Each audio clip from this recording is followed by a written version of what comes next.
Welcome to Thursday Night Knives. I'm Bob DeMarco. Coming up, we're going to take a look at my new Artisan Cutlery Sirius. Took me a while to get that one.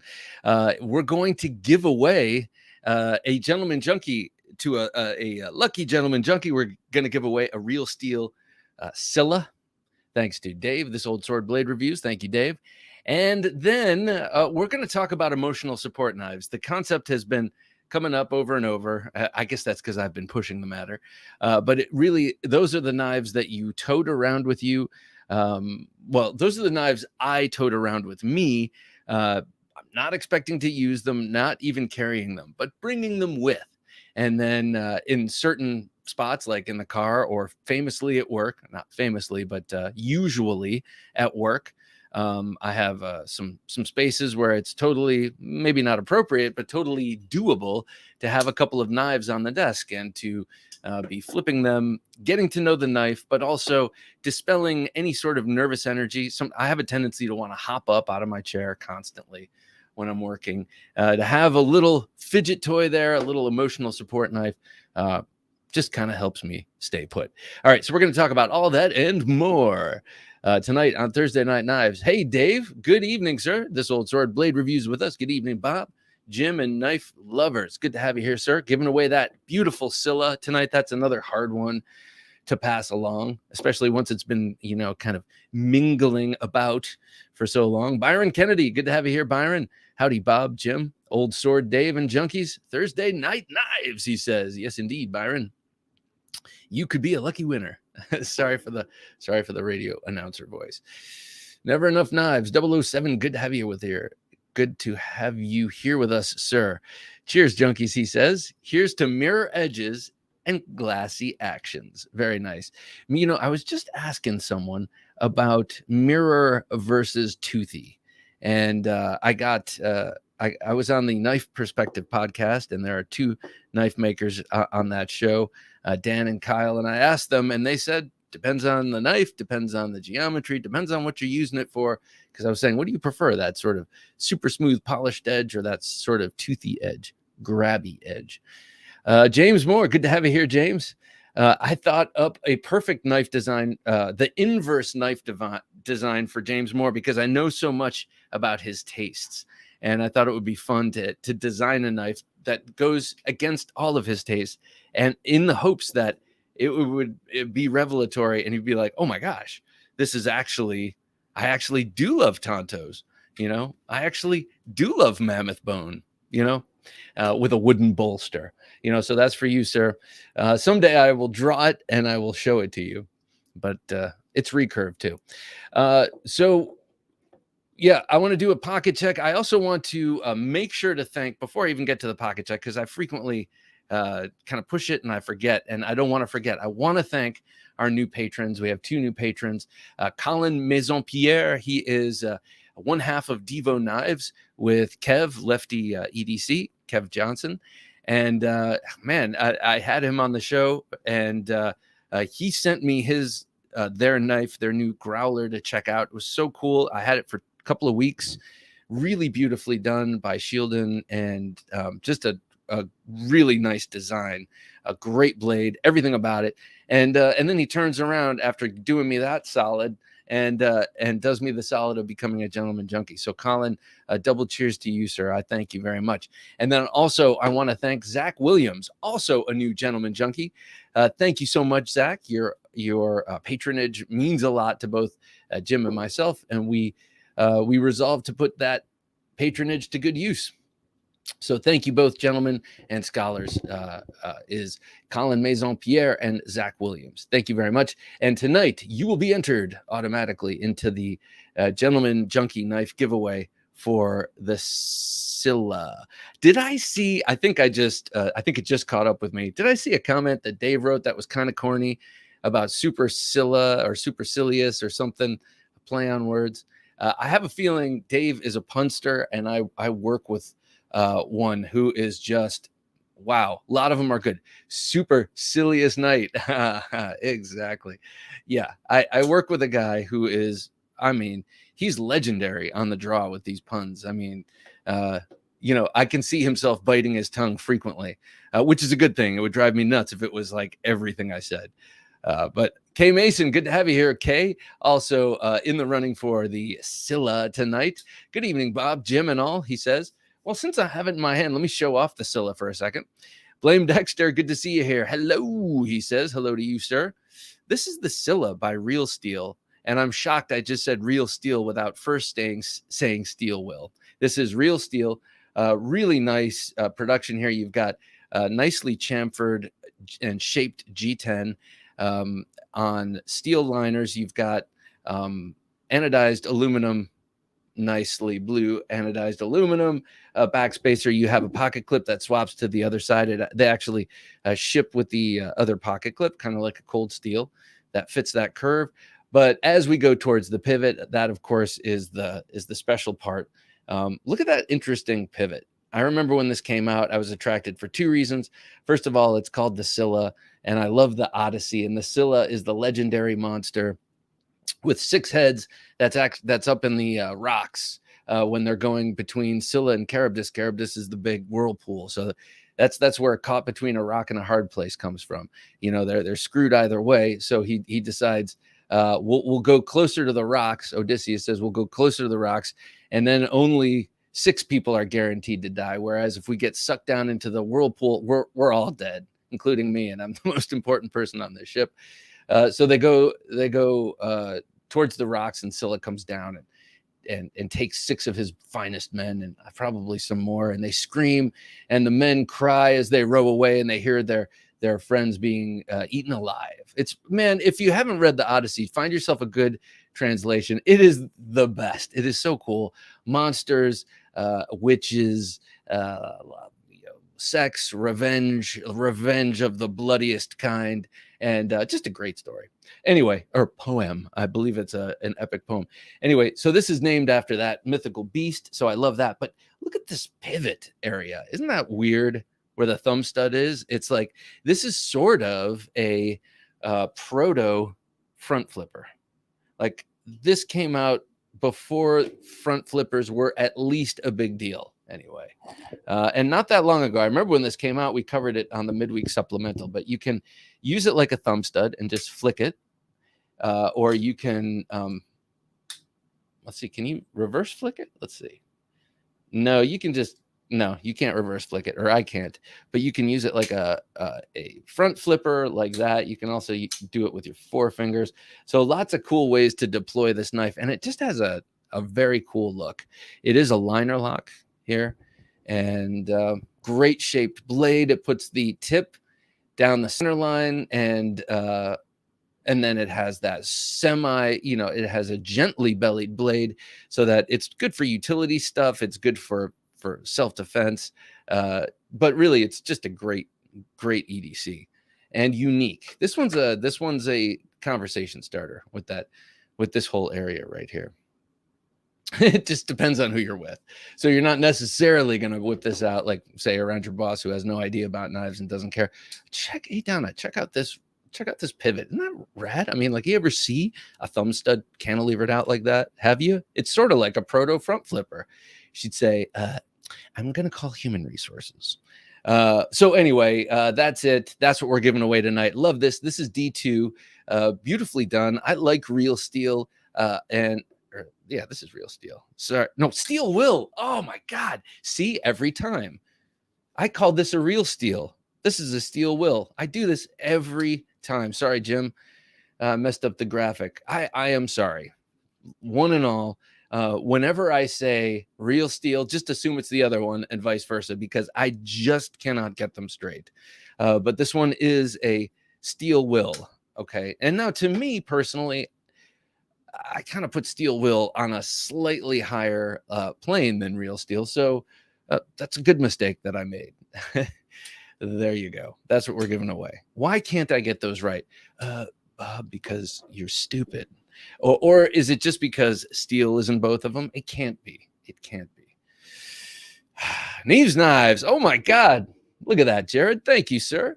How's everyone? Hey, Bob, just posted the off-grid Raptor that I've seen you had on the channel and had to check it out. Isn't that an oddly useful knife? I think that thing is awesome. Jared, thank you so much for that. I am going to salute you with a big Bowie. Ooh, not this one though. I'm going to use this one because this one seems more, I don't know, seems more Jared Neve after meeting him in person, that is. So I'm going to salute you, sir, for this awesome super chat with this awesome Bowie. This is a Western W49. My brother got it for me in a pawn shop. And it's got some sort of anonymous bone replacing the original wooden handle, which is at once intriguing, but also kind of concerning. I'm not sure what kind of bone that is. Well, I'm just going to leave it there. And whoever owned this before went to the great effort, because it takes some effort. This is some very thick material, but to pound this brass quillion down over his finger so that, I don't know, so that he could make more brutal use of it and protect his hands more. I tried to straighten it out with a hammer, and after a couple of whacks, I was like, nah, I don't want to mess anything else up, and that's not bending. So this is for you, sir. Neve, Jared, thank you very much, sir. Thank you for that super chat, and there is your salutation knife, your salute knife. See, I love pulling some of these out, man. This is one of the ones that resides on my desk leg, so that if anyone comes in whilst broadcasting, I have a number of options around me, both of all different kinds that I could bring to bear. But wouldn't it be humiliating to be taken out by a guy with a Bowie knife while he's in front of a ring light? All right, Nick EDCer, how you doing, sir? Good to have you with us. Hey, Bob, Jim Junkies, he says. And he's giving me that Hawaiian chaka bra. Well, chaka right back to you, Nick. Good to have you. I'm going to go to, James Moore. Go all out, Bob. Make sure the knife for me also has a thumb disc, no sharpening choil, and some useless jimp. Oh, dude, it is going to be jimped. It'll be jimped. It'll be that big kind of jimping that I'll make sure that it hurts, too. Caleb Townsend, howdy, Bob and Jim. Caleb, good to have you with us, sir. Speaking of a cool collection. Blade Ogre, Chris, how you doing, sir? Are you carrying multiple knives tonight? I know that you make good use of no, I shouldn't say that. You actually work with all of those knives you carried around. I don't think those are emotional support knives. Jared, how you doing, Jared Strasbaugh? Hey, Bob, Jim, and Knife Junkies. How you doing, man? You are also in the run-in for the Steel Will Scylla. Blame Dexter. One of my favorite songs is called Torn Between Scylla and Charybdis. Oh, very nice. There's the Wrapped Around Your Finger, the Police song. He says Scylla and Charybdis, and he kind of squeezes the word in there, caught between the Scylla and Charybdis. He kind of has a hard time fitting it in with the beat, but I respect it. Caleb says, I've got an old Joe Pardue toggle with the same kind of weird thumb stud setup. Oh, cool. Joe Pardue. So is that Mel's father? Is that Mel Pardue, the father of the Griptilian? Is that his dad? Have a nice day. Good to have you with us. Just like me, gently bellied. Yeah, me too. Just gently. You know, at my age, you can't walk around looking like a supermodel. It's just not responsible dadding. So I made sure to have a little bit of padding where it counts. Wizard of Todd, good to see you. Real Steel is underrated. Yeah, you know, they came out. Oh, Real Steel. No, see, I was about to say Steel Will, because Steel Will came out strong and kind of weird. It was like, what is this company and this weird advertising, you know? And then I kind of feel like they've petered out a little bit. That always kind of, it bums me out when I see businesses kind of peter out or people lose the fire in their belly for what they're doing, unless they have something else that's even more inflammatory that they're reaching for. Inflammatory, you know what I mean. Chunky Cut says, well, first of all, Chunky, good to have you here. Checking in all, just letting you know my Microtech Annex that came in on Wednesday is pretty nice. Well, that's awesome for you, Chunky Cut. I'm really thrilled for you, sir. Enjoy that Annex. Actually, I say that because I saw, I was flipping through, I don't remember, I guess it was YouTube, and Bearded Gear was, I saw a video unboxing my Annex, and I genuinely had a flash of biblical envy, like not just jealous, like, oh man, I wish I had that. It was like, I wish I had his. I wish his were mine and he didn't have that anymore. I wish it were right here. And that was just very quick. I'm being 100% honest. And that's what I felt. And then I reeled it back. I was like, geez, wow, where did that come from, Bob? And yeah, that annex, I don't know. I'm so thrilled with my Bravo and the production that Reich did on that. The build that they did on that is so awesome that the annex, which is a unique and very sweet knife, has to be just awesome. Thank you. Professor EDC, good to see you here, sir. Bob, Jim, fellow knife junkies, hope everyone is doing well. Peace out to you, sir. I think we're all doing well. I'm doing well. If we're here, obviously, we're probably, you don't have anything more important to do. So I guess we're all doing pretty well, man. Thanks for asking. Michael Morgan says, just ordered a sheep's foot Griptilian. I will tell you, Michael, I went into 511 last week. We have a 511 store close by, which I have to not constantly, but I patronize because I don't want to see it go away and see a like Baby Gap fill that space. So I went in there to get some pants, and I see the Griptilian, sheep's foot Griptilian, which I have always wanted. And it was there, and I was like, I should support this local business even more. And I didn't. But I did check out I checked out the new Claymore Auto. Very cool. Chris McNair, good to have you with us. Good evening, Bob, Jim, junkies. Hope everyone is well. He says, Chris, we are doing well. I hope you are enjoying your newish knife. Chunky Cut, how's been the last few weeks carrying the OTFs and other autos? Oh, it's been awesome. This is the one that's been getting the most play. My Elmax Recurve Manticore X by Heretic Knives. So cool. I love this thing. The one thing that sticks in my craw about this is there's a little bit of rattle. So when I'm playing Jason Bourne in my room down here, it does rattle in my hands. And gotta say that annoys me and surprises me a little bit. I know that you're always going to have blade play, and I have plenty of blade play in my Microtech out the fronts, but I don't have as much internal rattle when I'm pretending to be a badass. So that's an issue, Caleb, but not a deal breaker. I'll have you know, I am quite in love with this knife. I'm quite in like with this knife, and it represents, I will keep it because it is the knife I got the day they went legal in Virginia. So, sentimental Italian. Caleb says, 2 new knives from me this week, Coke Tools Toucan and the Knife Nuts Podcast Edition Progeny. Oh man, I love those Knife Nuts Edition, Knife Nuts Podcast Edition knives, especially the ones I'm thinking of right now are the ones with that purple swirl carbon fiber. Krav Maglock, good to see her. Or Krav Maga. Maglock. I'm trying to say it like Krav Maga. Krav Maglock, good to have you here, sir. Now lurking. Good to have you lurking close by. This old sword, I like to use that word, by the way, well, I'll tell you. This old sword says, Real Steel made the Ostap Hell Metamorph series and Ivan Braganet's Rokat, as well as the Archangel by Todd Los Baños.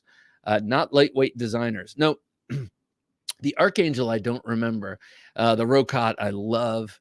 And anything by Ostap Hell I love. I did have the Metamorph, stab my palm with it plenty. But that's not why I sold it. I did like that knife, though. Blame Dexter. I was put under for a medical procedure. Well, I hope you're doing better. When in recovery, I kept asking my mom for tracking information for the knife and tried to explain what a bally song was to the nurse. Sums up a knife guy well. That is so funny. That's hilarious. I like that. He's like, oh God, am I alive? Yeah, I'm still here. What's up with my knife? Hey, Ben, my God, how you doing, Ben? Good to see you, sir. Hey, Bob. I don't have a knife on me. I feel emotionally lost. I hope everyone in the audience as well. Ben, thank you very much. You will see on my pocket check, I have been absolutely loving the Midnight Jack. And before I salute you with something cool, I pulled out all Bowie-esque knives tonight. Before I salute you with a very cool knife here, I want to say that the blade on this, so all the blades on all the Jack Wolf knives are amazing and thin.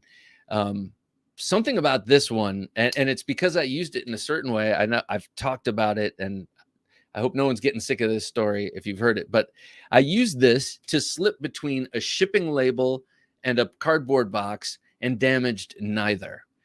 That's how thin. I mean, I feel like they all get that thin, but for some reason with this knife, I'm like a magician.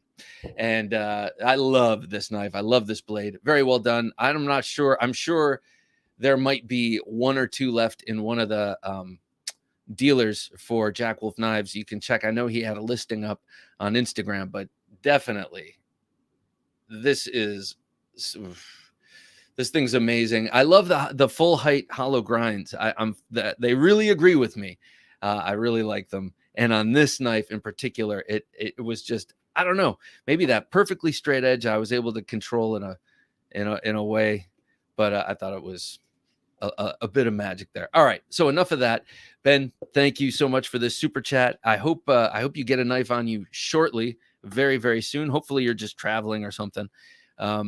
But I hope you get the feeling back very soon. And I hope this warms the cockles of your heart in the meantime. This is a Mac V Sog. This is the knife that Sog Knives built their brand on.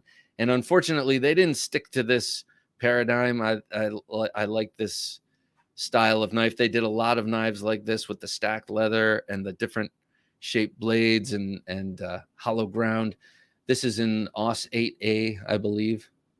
Made in Taiwan. I got this in the early in like 2007, something like that. Anyway, one of my absolute favorite knives out there, the Mac V Sog Bowie type with the double peaked spine and the hollow grind and that incredible looking swedge. So here's to you, Ben. Thank you so much, sir.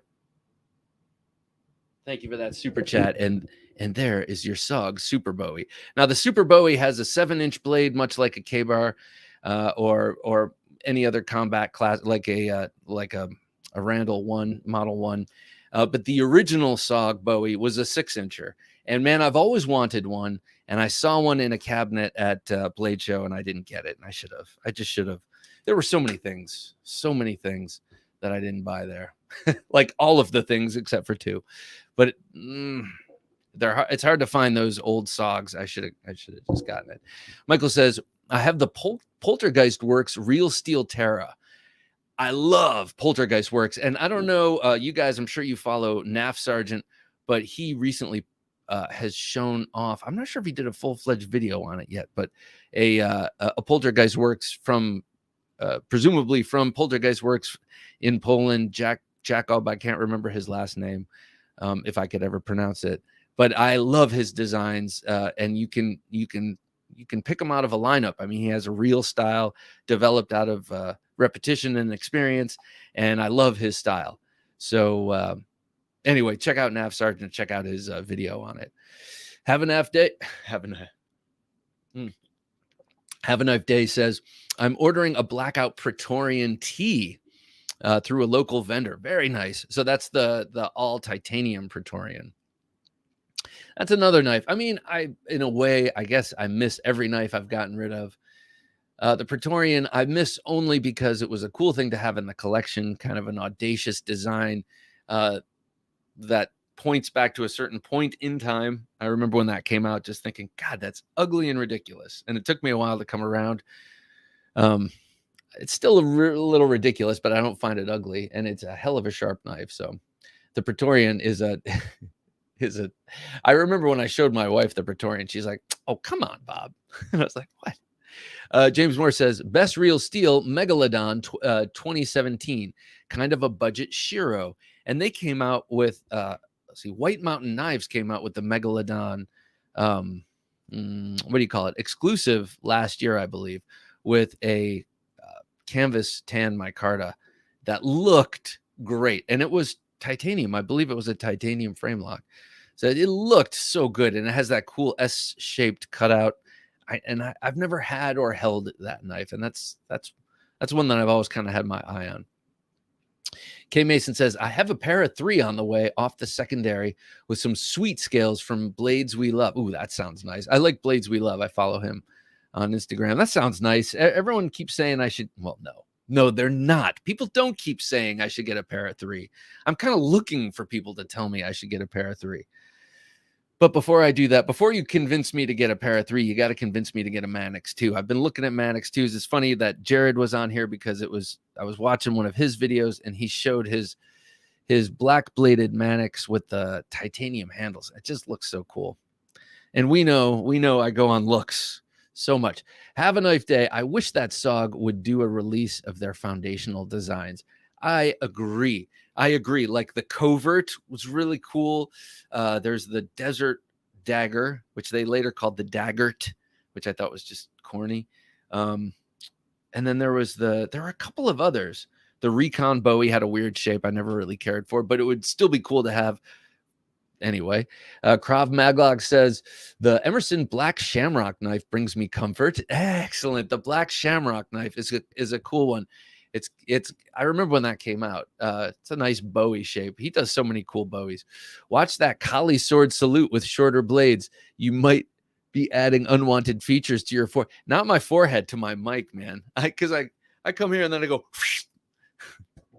Caleb Townsend says, I finished the batch of Swiss Army knives today. Very nice, man. The first batch. So Caleb is doing some I don't know that I should say, Caleb, I don't remember the extent to which you're tweakifying these Swiss Army knives, but I can't wait to check them out. Byron says, Bob, check out the new Work Tough Gear Puzon Wilderness Bowie. Yes, I have seen that. 7 and 10 inch blades offered.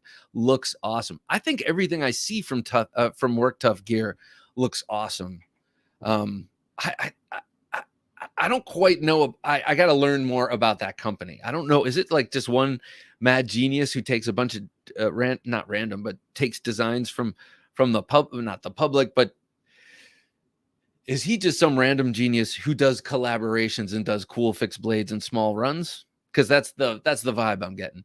Bob, don't get a pair of 3. James Morris. No, James. Why did you put that up, Jim? I'm only accepting Bob get a pair of 3 comments today. Chunky Cut says, go Manix 2XL. Be a man. I did have the Manix 2XL, and I called it my pocket barong. I loved it, but I can't rebuy it. Hey, Bob, you should get a Manix 2 and then the pair of 3 ASAP. Okay, that's more the order of it, I think. Because the Manix 2 will get carried because of its size. The Manix 3 is destined to become an emotional support knife. I mean, a back pocket, or use in front of the boss knife. And so I think I'd rather go with that X. That not the XL, but just the regular. Lindbo Knife and Tool. Good to have you with us, Lindbo. Manix 2 is an excellent package. He said package. If they lightened the liner, it would be perfect. The lightweight Manix is probably my favorite utility folder. I got to say, the lightweight Manix with the BD1 steel and that bright blue translucent GRN it's a looker. What can I say? I really like the way it looks.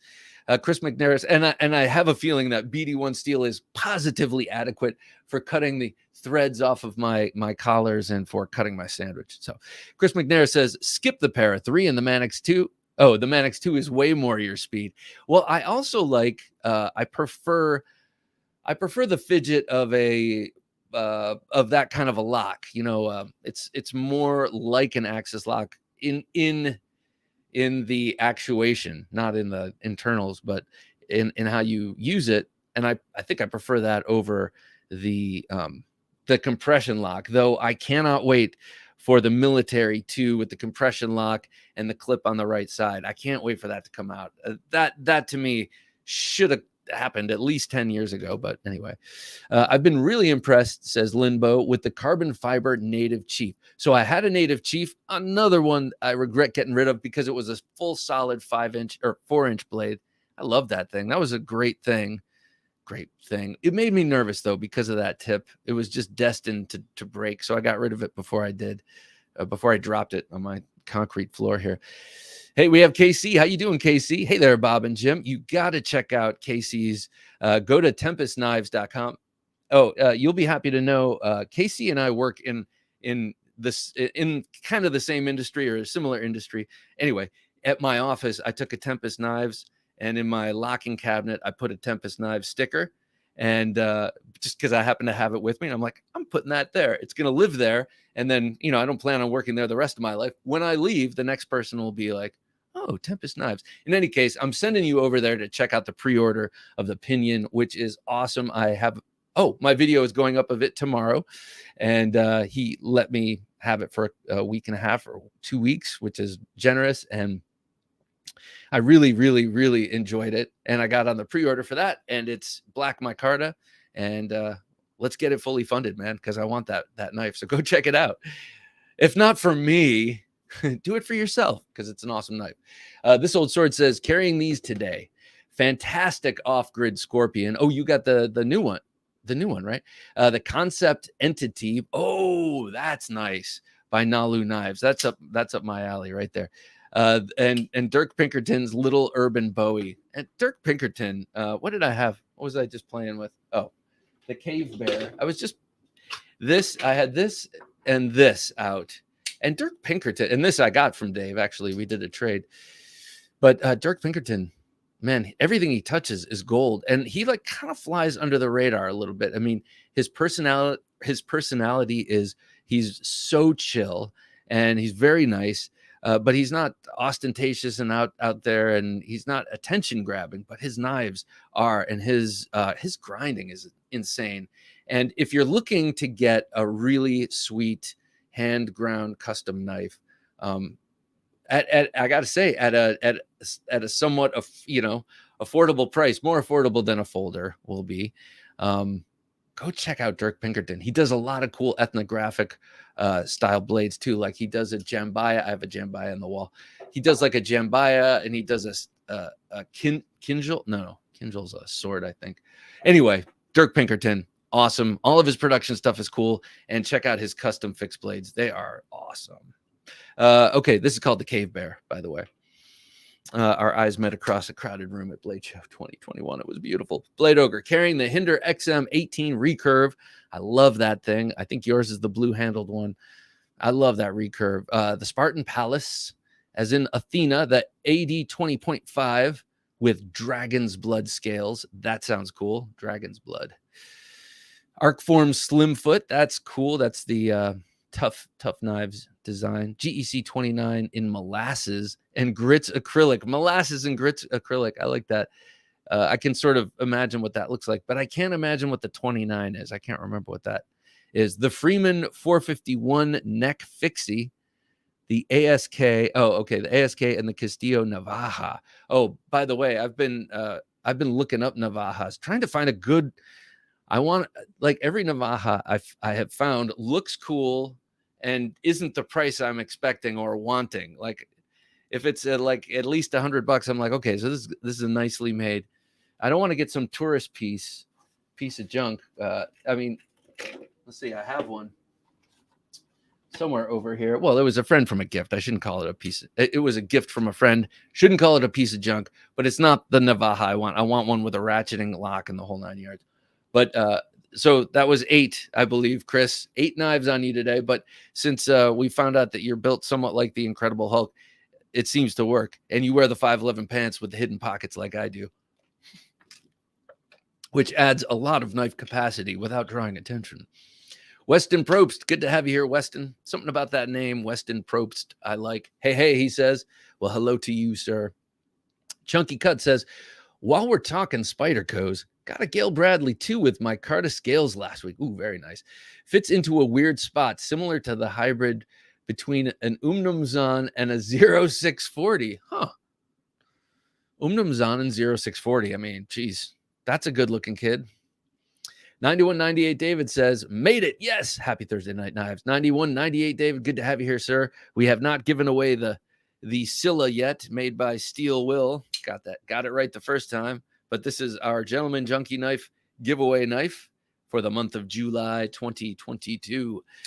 KC says, can't wait to see the video. We are very, very close, and the order is in process. All right. Well, it's gonna show up tomorrow, and hopefully a viewer watches that and is like, man, he's so convincing. I'm gonna go buy one, and it pushes you over. That would be awesome.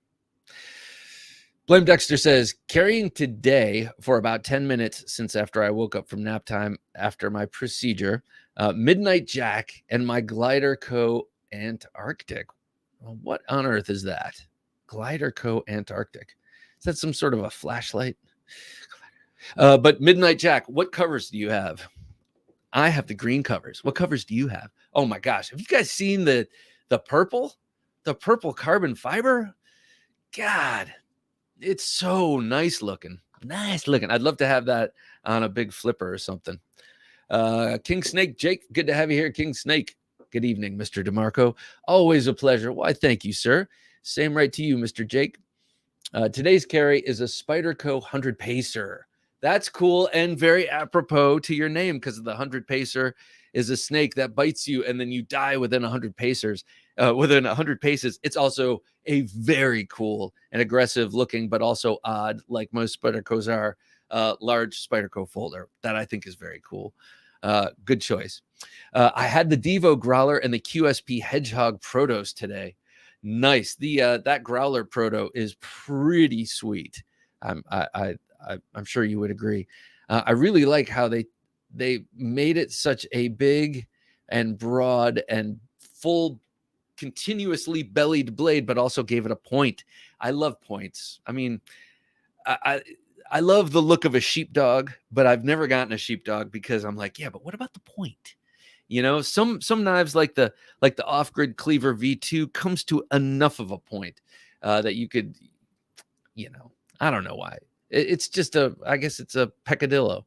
Byron says, Pocket Check is the off-grid backcountry FDE Fixie. Very nice. I like that knife a lot. The off-grid all-day neck knife. Cool. And the American Buffalo Knife and Tool Stockman. Oh, very cool. I like their knives. I like the one that looks kind of like a 110 flipper. Let me show you what I was carrying today. Oh, yes, I know. That is the one. Miguel Barbudo. I would any one of his knives. I might do a little, I might do something immoral for, but God, man. Oh, Dave and I were sending pictures back and forth of, well, he sent me some few months back and I sent him one that I saw. We both love Miguel Barbudo, and he's the Spanish knife maker, and oh my God, his stuff is beautiful. It's outrageously beautiful, but he has these navajas that are, you know, appropriately sized and just, you know, not just a rustic craftsman making a cool knife, but a you know, super high-end, super polished custom knife maker making that traditional Spanish folder, used by a lot of people once they couldn't carry swords. That's why they got so ridiculously big. Michael Morgan says, today's carry, holy Towser with purple micarta and bronze hardware.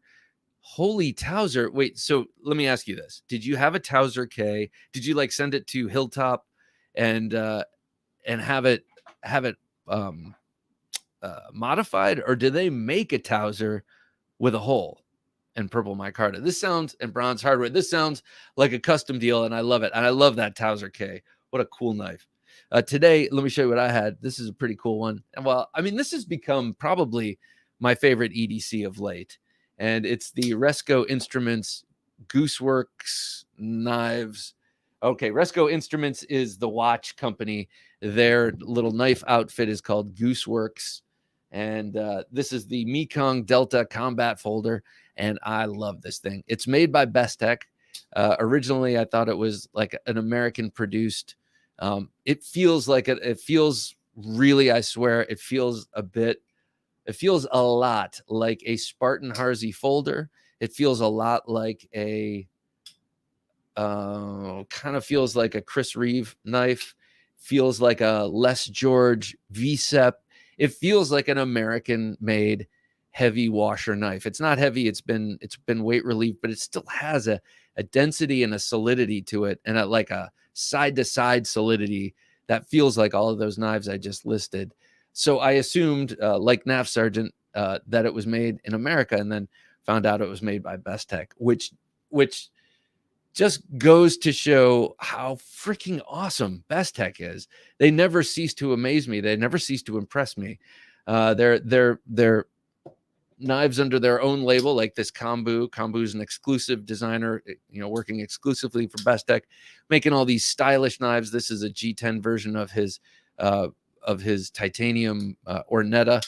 So whether it's a a production out of under their own shingle or if it's an OEM, I'm just so impressed by them. And I love this knife. However, and it's very, very sharp, but it's also kind of wedge-like.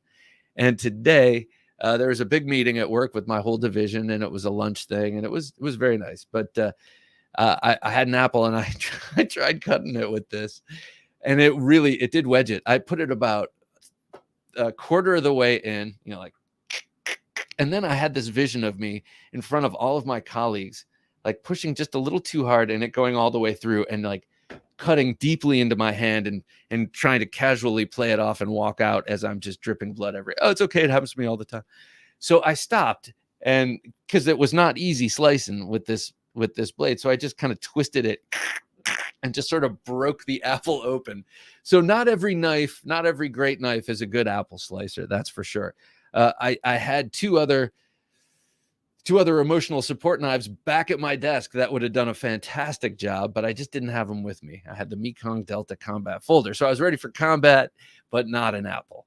But I love this knife, and it's starting to snail trail really nicely because that blasted titanium, it has that chalky feel, or it did. It's worn off a bit.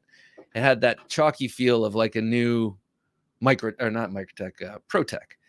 A lot of people don't like the way that feels in hand, and this kind of had that in spades. This blasting job seemed to be pretty deep or whatever, but it's resulted in a really nice patinaing of that finish. So anyway, like it a lot. It's got that big giant pivot, a la John Gray, reminds me a little bit, but it also has purpose as a over travel there. Cool knife, very cool knife. I have seen this in videos. Well, Naf Sargent, the one that he had was hollow ground, and it was a bolster lock with micarta. Incredibly handsome knife. Okay, next up, I showed you before, and I gave a little mini ooze about it, but so here is the Jack Wolf Knives Midnight Jack. Again, full height grind M390 blade, so very sharp. So thin, and that sharpening notch goes up pretty high, so you could keep sharpening that sucker for a long time. But it's M390, and what are you doing with this knife anyway that you're going to sharpen it all the way up there? Unless you are the rare bird who buys this knife, and then this is the knife you carry for 50 years and hand down, which you could easily do. But I know we all have more of an appetite for this, for knives than that, and variety being the spice of life, you'll get something else. I do love this knife, and today, the one thing is today, it's not the one thing. I had this, and I was actually wishing I brought the boy's knife for some reason, the little bro. I like that knife, and I think I wanted to see I just wanted to look at it because I'm so visual. All right, and last up, I did have this, the Sencut Bronte on me. I dig this knife. I really like this knife. And it came, Sencut, they're like the lowest end of the Wii knife company.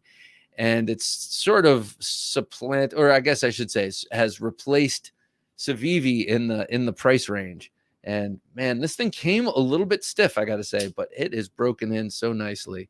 And I love it. I love it. I love it. I love the way it looks. I love that Dow style blade. I love that totally neutral handle, and the micarta feels good. The action has gotten great. I can even do it with my forefinger now. I'm getting better with the forefinger front flips, and I like that because I think I've explained to you, because if you're in a spy movie and you're walking up to someone and you're hiding a knife and you got it right there, you can just flip it open and it just, a blade flips out of your hand. So cool. All right. Enough of that. But that's what I was carrying today. 2 green micarta. It's a little shocking, I know, but I was breaking one of my rules. The Sencut Bronte, the Midnight Jack by Jack Wolf Knives, and the Mekong Delta Combat Folder from Resco Instruments. What were you guys carrying? Let me know. And let's give away this here, a steal. Never Enough Knives 007 says, today's blades were the OC Knives lapel dagger. I love that. Never Enough Knives turned me on to this maker. I believe he's in Great Britain, making some really cool OSS style lapel daggers and resistance things, kind of like Station 9 makes, weapons of the resistance. Little stash away blades that you sew into the inside of your pocket so no one knows it's there, or under your lapel like a spy. And then if you need to, so okay, he had that. The QSP Penguin, the off-grid Rhino 2, very nice. Can't keep it out of my pocket. I love that freaking knife, and love what they do with the 154 CM. Yeah, I do too. And the Swiss Army Knife Tinker, very nice. That's a very nice setup. QSP Penguin has been growing on me. I got that I got that recently ago. I got that recently, and I was like, it's good for you. I'm glad it was $30, but it's broken in beautifully. And now it is, because everyone was saying, oh, it's going to be just like your Rat 2, which is one of my favorite. I love that knife. And it has gotten there with the bearing, not the bearing, the washer action has really gotten smooth, like the Rat 2. So I am growing to like this. I also like that sort of working man's denim. And I like to contrast it with the hot mall chick denim. I don't know why I call it that. I don't know the last time I saw someone wearing denim that looked like this, but to me, this is brighter and more hopeful. And, this is going to be a great weekend. And this knife, this denim micarta is sort of like day 4,917 on the railroad. Coffee's hot, making my way to Tulsa. So, like the Penguin, good choice. Redacted, good to have you here, Redacted. Good evening. I carried the KC exclusive Knife Center exclusive Cormorant today. Quite a nice knife. I don't remember who it was, but I saw someone posted a video on YouTube in my feed that had a picture of the Cormorant and just said, like, what an ugly knife, but still cool, or something like that. And I couldn't help but agree. Yeah, the Cormorant is a charming knife. It's not a good looking knife. You know what I mean? In my opinion, to my eye, it's sort of like, it's got the charm of a VW Bug or something, of like a weird looking car, or ET or something that's odd but compelling. Kevin Moore says, "Hey Kevin, how you doing? I hope you're doing well there in your." Oh, I thought to send you a picture and didn't today, but I hope you're doing well and getting better, sir. What's up, you bunch of knife junkies? So, as you may or may not know, Kevin Moore on Fridays, every Friday, wears a Hawaiian shirt, and I do not have a Hawaiian shirt, but I'm always complaining about how I have no clothes. My wife bought me this little subscription box, so every 2 months I get some shirts, and I got one that's got some pattern, like a floral pattern. I thought it was cool, so I didn't send it back. I wore it today, and I was like, oh, I should have waited till tomorrow, and I was going to take a picture and show you. It's kind of like my version of a Hawaiian shirt. So anyway, good to have you here, Kevin. I hope you're feeling better. Kevin is on the mend as well from a surgery. I got stupid lucky, says Blame Dexter, and got one with Purple Haze carbon fiber. DLT dropped them early on accident, and I noticed the countdown was off, and there was a hit. And was there when it hit 0. And the Antarctic is a Balisong trainer. Oh, cool. Very cool. Balisong, talk about an emotional support knife. I had an old Balisong. I got to find where it is, but it used to be when my wife and I lived in New York and didn't have kids. It was always on our table next to our ashtray and other goodies. And that was our sort of knife for taking care of like stuff that when you're just hanging out, and my wife was really good with it, and that was always kind of cool. Like, look over my wife, who's beautiful anyway. She picks up the knife and does what she's doing. So yeah, that's an emotional support knife if ever. My carry, says Kevin Moore, CBD Predator in orange. Ooh, that's cool. Orange G10, and the Quill XL. Love that in the left. Oh, by the way, Kevin, I don't know if you know this, but they're doing the extra large back ripper. So this Tomahawk they're making in an XL, and then they have a new one that I didn't even know about called it's got a smart ass name, and now I can't remember it, but it's much bigger. So I'm definitely looking forward to more Wingard wearables Tomahawks. Concept Predator 2, love that knife in black micarta. That is definitely one of my favorites of this past year. I've just loved, especially my micarta version, even more than the titanium. Pocket slip, you have the Swiss Army Knife Pioneer and orange A-locks, very nice. Olight SR1 Baton 2, which I take to be a torch. In orange and blue Fisher Space pen. Oh, and a blue Fisher Space pen. Love my Fisher Space pens. Those things are awesome. Kevin says, I did get my Civivi Thug 2 in green micarta during the week's drop. Oh, God. I love that. So we, Matthew Christensen is the guest this week on Knife Junkie Podcast. And so now I can reveal that he announced that they're coming out with a Thug XL. I don't know if that was like the first time he announced it, but he showed it. And I love the Thug. I love the shape. I love everything about it, even for a small knife. And I'm not crazy about the smaller knives. That is so great. Feels so good in the hand. That blade is amazing. So imagine that just scaled up to more to my size, right?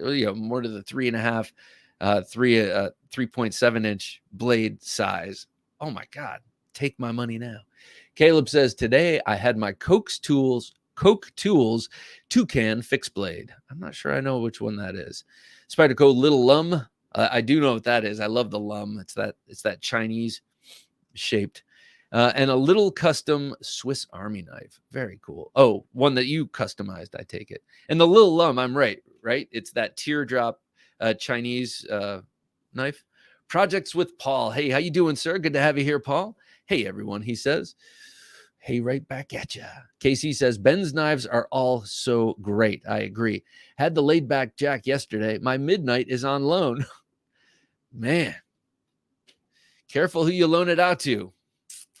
No, I'm just kidding. I wouldn't take your knife, I swear.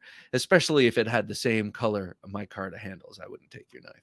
Because why would I? Why should I? All right, Gentleman Junkie knife giveaway. Let's do this. Okay, so the Scylla. I've talked muchly about it.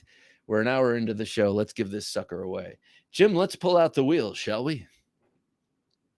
Again, D2, G10, steel liners, aluminum anodized backspacer. Very nice. A handsome looking clip, which also comes with a left-sided one. Very unique opening system. Same but different. Your hands will know what to do, even if it looks funny. Is the Scylla by Steel Will, not the other company. All right, Jim, let's roll it.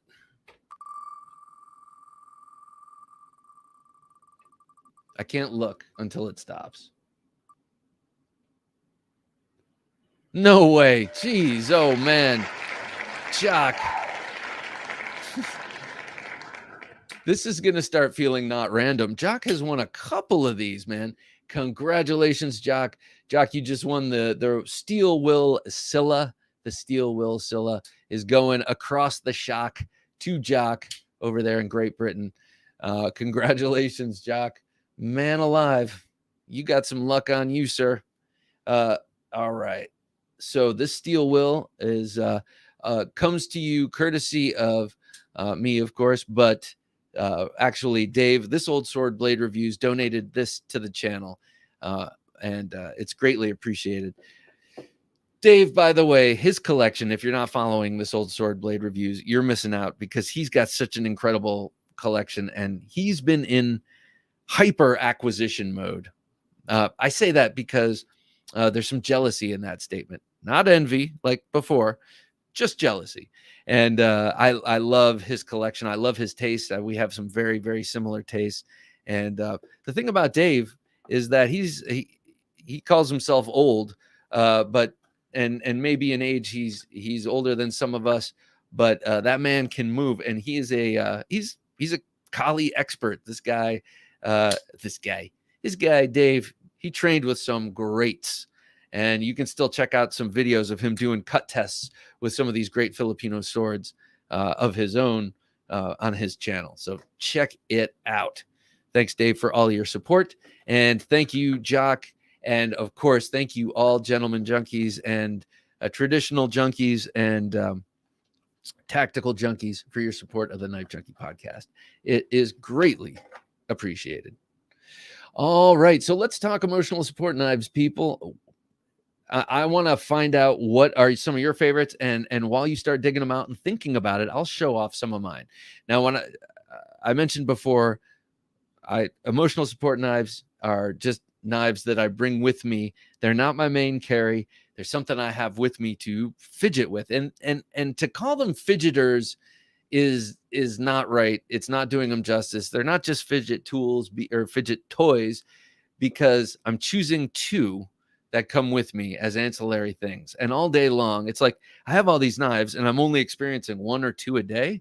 No, I have to carry a bunch of them and see if they're, worth keeping or worth bonding with, or how do they work. Like, for instance, the Bronte, I said, came stiff, and it was through having it at work and opening it and closing it and fidgeting while I'm doing other stuff, really got this thing to break in. So, it's like, who saved who, like on the back of the car, on the back of any Subaru, or I shouldn't say on the back of any Subaru, but on Subarus, you will sometimes see the sticker, who saved who. EDC Oz says, evening, everyone. Evening to you, EDC Oz. Right back at you. The cornuto, is that what that? No. The cornuto is that this is words off the evil eye. That's the Italian horn. Carried for today was the Essie Azula in S35VN in micarta. Just a classic. Love that thing. I don't have it, but love it. Want it. Of course. Benchmade mini Gratillion sheep's foot in M4 dressed in titanium, and a Lynch Northwest blue titanium clip. Dirk Pinkerton Gara. Which one is the Gara? Gara means war, right? Is Gara? Isn't that war? I'm saying, like, I'm expecting you to answer me back, EDC Oz. That sounds awesome. Cheers, Bob and Jim. Well, cheers to you, sir. Two beers clinking together. All right. I'm going to. All right. So some of them, a lot of them have been like, this is an emotional support knife, and was one of them today, actually. There's some schmutz on it from the pool, but this one, yes, it is fidgety, and yes, you could call it that, but I think it's different. Does anyone understand what I'm trying to say? It is something that's there, that it's not just there to fidget with, but it's there to redirect energy that might be directed in the wrong direction. If you didn't have it, who do I sound like? What vice president do I sound like? The direction that it's going is the direction that we need to go in, and together that direction will be met with the greatest directional force we can bring to bear in this direction. And that's why I carried this. No, but so this sort of fidgety nature of this, it's got not only the flipper, but it's got the button lock. This is one of those things that I can actuate and still do other things and focus. This will focus. It helps me focus. That's what it is. An emotional support knife helps me focus. It's not necessarily like the little dog on the plane helps me breathe my way through takeoff and landing. It's more like the other. So I don't know. What do you think? Am I making too much of this? Is it too much? Today's emotional support knife, of course, was the Bronte, I was saying, and this has gotten the fidget or the usage of this in this capacity has gotten me more adept at front flippers. See, so it's a learning experience too. EDC Oz says Gara is Portuguese for hooked claw. So I was way wrong. Okay. But you might use a hooked claw in war. So maybe I was kind of right. No, but what does it look like? Hooked claw. Oh, that's the new one. It's the new one. Oh, no. That's by Coke Tools. I'm all confused. All right. Let's just pretend I didn't say any of that. James says, I took my fancy Thorburn L36M with me and went into quarantine a few days ago. Good support knife. Well, James, I hope you're feeling better, man. And I hope you're not too lonely. That can really suck. Sitting around my bedroom on quarantine is getting expensive. Just bought a new Thorburn L55. James, you do it in style. James seems to be a man who does it in style, no matter what it is. And he's quarantining in style with one and soon two Thorburn knives. Well done, sir. Well done. We can all learn something from that.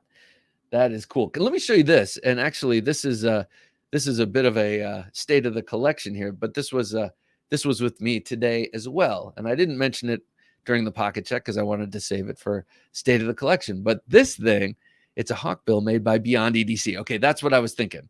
Okay, but that is the Coke Tools. Okay. This thing, the Artisan Series. Okay, so this had been in my Amazon cart for a long time. In the red micarta, or I should say the maroon micarta and black S35 VN handle. But I never pulled the trigger on it because I sort of knew, just knowing myself, it's a knife that I wanted to have, but a knife that I probably wouldn't carry as a main knife. And so I never really got it. And then the other day, I just really wanted a Ray Laconico design, and I don't have one. And this Artisan Cutlery with the AR RPM 9 proprietary steel, powder metallurgy steel, is less expensive. It's got PVD coating, a G10 handle, and these cool little brass pivot collars. Or is that copper? I don't know what that is actually. Front flipper and thumb stud. Here, I got to use my right hand. And thumb stud, really nice action, very thin. That's a 3.5-inch blade too, so nice size, and but not too big, but man, very slender and just svelte. This is a slick. This would make a good knife for a suit. It's very light. It's got big milled out chunks in the or big milled out holes in the liners there. This would be a great knife for a suit or a tux or something. Actually, it would look good with a tux. But it's got kind of a gents feel, even though it's kind of big. And yeah, I dig it. What do you think of this knife? I feel like it's recently gotten renewed attention. I'm not sure if they came out with another version of it and we're sending it around, or what the deal is. But I really like this knife, the Artisan Series, Artisan Cutlery. Are you serious? Yeah, very cool knife.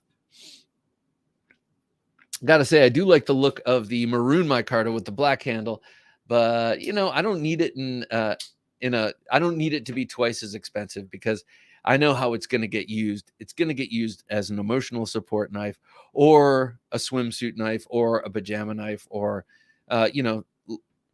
light shorts knife. So I don't need all the fancy for this one. Good knife. Anyone out there? Any emotional support knives that anyone? I carry my. Am I just nuts? Maybe I could be. Chris McNair says, I carry my father's Buck 110 when I have a tough situation to deal with. The weight in my pocket reminds me of my father's strength and helps me find my own. Damn, man. That's awesome. I love that. Yeah. That weight, that anchoring weight that's cool. That's very symbolic. I like that. Dan says, hi, Bob. Hey, Dan. How you doing? Dan Satermo. Hi, Jim, and everyone here. Late to the party, but here with my 3-year-old daughter, Sophia. Sophia, welcome, sweetheart. Or welcome, sweetheart. I will say that. You're still 3 years old.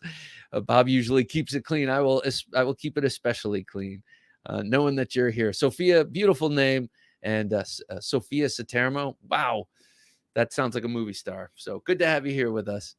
And believe me, there's a whole life ahead of you full of cool knives and other great experiences too. Professor EDC, good to have you here, Professor. Hey guys, don't forget the like button, sub and share. It's the least we can do to thank for such good content. Always Bob and Jim's effort. Thank you so much. I appreciate that. Really appreciate the show and good quality content. Professor EDC, man, I appreciate you always coming and joining and keeping the conversation interesting. So thank you for that shout out. Greatly appreciated. Woo, I need some water. We went to the pool this evening and I made chili dogs, and the grill there is like a turbine engine, like off the back of an F-15. It's it's intense. And I forgot my tongs. I have like nice long tongs, so I had to use this because this was my pool knife to move the hot dogs around, and it was just so scorching. I actually started to wonder, like, how hot can G10 get? I'm sure it can get hotter than the ambient heat coming off the grill, but I mean, I couldn't hold my hands there for more than 2 seconds without having to like move it back. It was so hot. So don't forget your tongs, and if you do, make sure you bring something adequate for a grill knife, like a, something bigger. Here's a recent emotional support knife, a newish one. This was the one I was showing before. This is the Ornetta from Bestech Knives. And I had a couple of Ornettas in from Bestech to, wow, look at the white just totally blowing out the camera there. That's crazy. So yeah, white patterned. Yeah, they Bestech sent me a couple of Ornettas. Man, the titanium one is sweet. It is really, really sweet. I mean, this is nice. I really like the G10 version too. There's a blue one they have out now.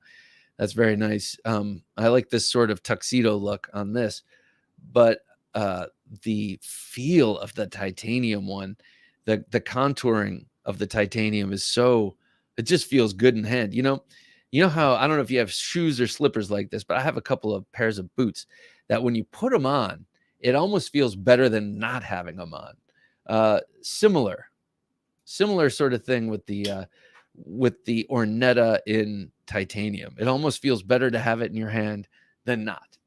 So this one has done the tour on my desk, getting the race sort of worn into the track, that race worn in around the pivot in the PVD coating or whatever this coating is. It's tumbled something.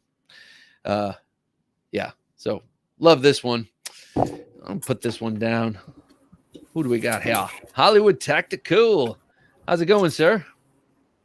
Hey. So I wasn't quite sure what you meant. Don't let me interrupt you. Finish what you were talking about.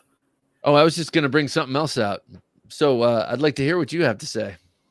Oh, well, I wasn't quite sure what you were going to mean by emotional support knives. So I kind of brainstormed real quick. I came into the broadcast late. So I don't know what happened at the beginning, but I thought emotional support knife also meant what's your bed knife, when you sleep well at night knife, Oh, like well, this is that could work. Condor, the African British, the primitive bush knife.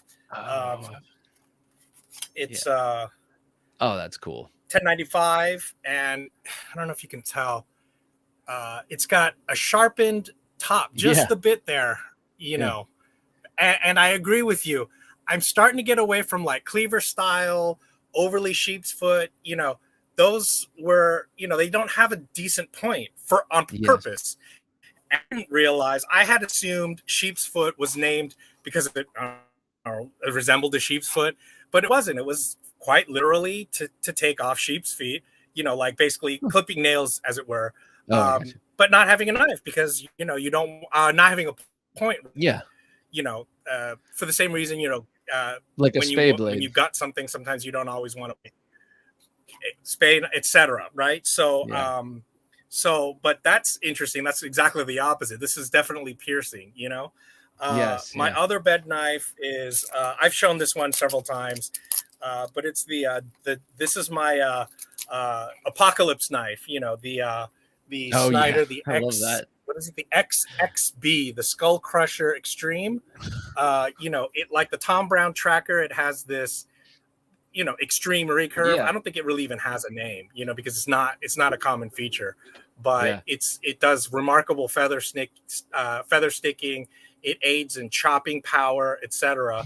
You've got notches here for, or a sawback for notching, so setting primitive traps, etc. It's also tactical. It has these lashing points, etc. So, I mean, this is, if there's a huge earthquake or when the huge earthquake hits and, we have to abandon the building, this will be the one knife, so that's emotional support in that sense. Right. Yeah. Well, Byron Kennedy is with you. He says, I find my emotional support knives are all large Bowies. I love that. Uh, all the ones I want to own and don't have. BRK, WTG, not sure what that is. Dennis Tyrell, oh yeah, the Cold Steel Nacho, not Natchez Nachos. I'm a little hungry. Cold Steel Natchez, Randall, Falkniven, Pole Force. Hence, I'm a wreck. That's funny. Hence, I'm a wreck because he doesn't have any emotional support. So you're talking about Hollywood Tactical. You're talking about bed knives or knives next to the bed. Now, for years, I've always, since the late '80s, kept the Master Tanto from Cold Steel with the 6-inch blade next to the bed. That's just a given, but it's usually in the drawer. And I've put a lot of thought into this, and I think, how would a knife come in? In what situation would I use a knife if awakened in the middle of the night instead of getting my gun and using that? And I thought, it's if someone's already on top of me and they haven't killed me in my sleep or whatever. They're on top of me, and I need to wait, and I need to grab. Reach over onto the bedside table and grab, and that's when I had I went from, I would have larger knives on the deck or on the table, and I started thinking about how I would use it if someone were on top of me or I were grappling, and I would want something small. So I have a tomahawk now next to the bed. I have a lot of stuff next to the bed, like a full escalation of force pyramid next to the bed, but I decided on something like this. It's not exactly this one, but something like this that is small and maneuverable. And, in the dark, I could know what, this is all just thinking that you might do that you hope will prepare you in some way. But yeah, I've moved to the smaller knives for next to the bed for that reason. Yeah, I have a Crambit on the wall too that I can just pull on. Nice. In that 0.00001% chance I might need it. Hey, let me. To even exaggerate that point even more. What about the shower? Right. This is that Cold Steel. Yeah. That triangular Delta dart. To leave a sucking wound. It's hard to stitch these kinds up. Yeah. Plastic knives for the bathroom. So yeah. I have my plastic knife collection in the bathroom. Obviously, so they don't rust. And great minds think alike, sir. and then the Swiss Army knife. This is the fire ant with the ferro rod and the tinder in the corkscrew. Right. So I could see how that would lend emotional support because it gives you all of those tools. It's a different plus type fire. of emotional support, because you're in the same generation as me. To me, MacGyver used a Swiss Army knife. If MacGyver could disarm a nuclear bomb every Thursday, with a Swiss Army knife, it's good enough for me. I'm not saying it is or isn't. I'm just saying we're talking about emotional support, which means it's irrational. You know what I mean? I don't think I'm going to literally need to create a fire with this. However, the George Sprave channel, he makes crossbows in Germany, and he started the YouTube labor union, which all the content creators need to join that. Tested this, and their claim is it can do, I think, 100 fires or something, and he easily reached that. So these fire ant sticks absolutely do, in fact, work, which is good because, Victorinox has a reputation for if they put something on there, it can actually work and work well. Yeah. And in fact, the fire ant, he's shown, works quite well. I mean, it's a tiny needle of a ferro rod, but it absolutely takes, over 100 strikes. You can definitely do. Anyway, so that's fidget, the OTF. This is my sweet. This is my Chinatown $11 gold, authentic gold plated OTF. Yeah. But this is what I take, like you said, when you need something to fidget with. Yeah. Right. This is my fidget. But if I can't fidget with something, I have this other thing on my keychain. It's smaller than this, but it's got a hole in it where if I can't pull a knife out, I can do this. Because there are times where I'm around a bunch of other people at work and I cannot flip a knife, then I can at least do this. And, like you said, when you feel that urge, you're like, oh my God. Yeah. I got to fidget with my knife, but you can't. Quit that damn twirling. Would you forget your knife? Pardon me? So one of these days they're going to be like, quit that damn twirling. Would you forget your knife? Hey, this one's for in the car. You live in Los Angeles. I'm sure you spend a lot of maddening hours in the car. This one to me is just, it's like butter, and it's big, and it's got the car brake. So that gives me some emotional support. EDC Oz, always appreciate the excellent content. Thank you, Bob and Jim. Thank you, EDC Oz. I appreciate that, man. Wow. All right. So for you, sir. For you, sir, it's going to be this.